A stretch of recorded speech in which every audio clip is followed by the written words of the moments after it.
Hi, everybody. It's Tanya Taylor Rubinstein. I'm the founder of Story Leader.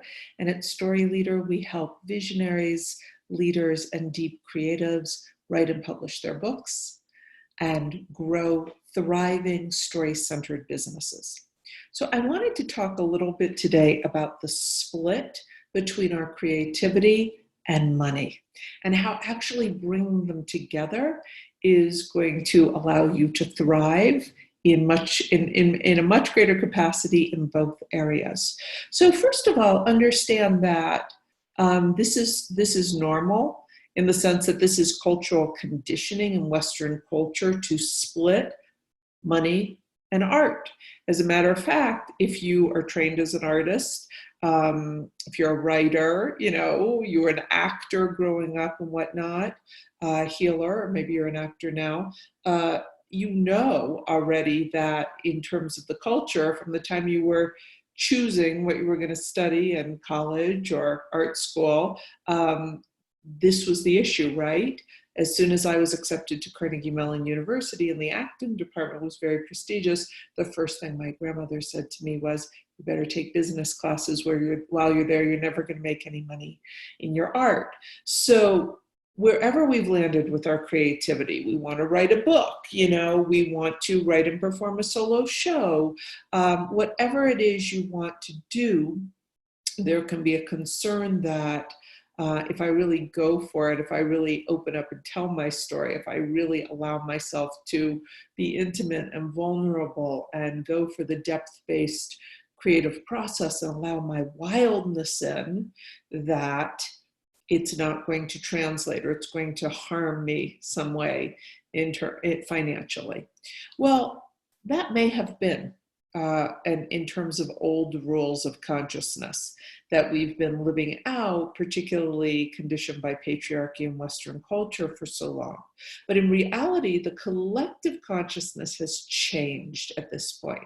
The collective consciousness has evolved, and where we're sitting at this moment is no more the culture many of us grew up with in the 50s, 60s, 70s of what will the neighbors think, and silence is golden, and kind of shaming and marginalizing somebody who really came out.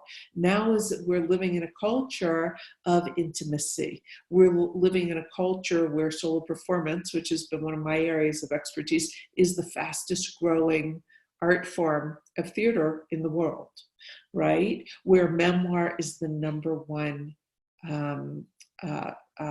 genre in terms of growth in the book industry for the last 2 decades. So what we're longing for actually is the intimacy, is the creativity, is each other's story, and absolutely it will translate into income. There's a lot of studies now from Harvard, to Stanford, to University of Texas, Austin that I refer to in terms of neuroscience and how our deepest, most intimate stories land in the brain and how they're received. No matter what business you're in, it's essential, really critical at this point to get intimate, unlock your creativity, and share a depth-based story that has an emotional connection, that has an energetic resonance. This is what lands with others.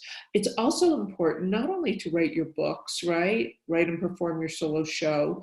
That in and of itself, when you do that and you really tell the truth, when you really are willing to be intimate and vulnerable, what you do is you magnetize others to you energetically who are longing for that kind of vulnerability and intimacy. What storytelling is really about is liberation. So it's liberation in terms of our voice. It's liberating and untethering our voice, feeling free to express the message we most want to convey and our stories. But what it does in terms of the financial piece is that magnetizes people to us. They're able to find us because when you do this, you're actually standing in your light. So understand when you get bogged down around the split that could have been a familial split, a family, you're not going to ever make money as an artist. that has changed in terms of patriarchal conditioning, particularly of women, silencing, being silent, shamed. I mean, look at the Me Too movement.